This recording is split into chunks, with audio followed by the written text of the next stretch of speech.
12-13-24. So we loaned this lift gate to an operator, and they were trying to move a toolbox, and when I got it back, the cable is not in its pulley anymore. So what I assume happened is it could be that they left this strap on here and they continued to use it with the strap on there, and one side was moving and the other side couldn't move, and causing tension on one side, and that's how the cable fell off.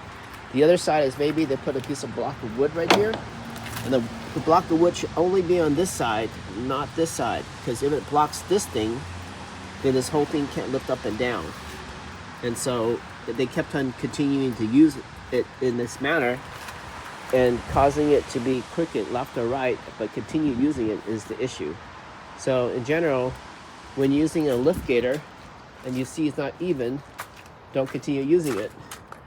So you can see right now, it can go up okay, but it cannot go down. Going down, it's not good. All right, let's see if we can fix this.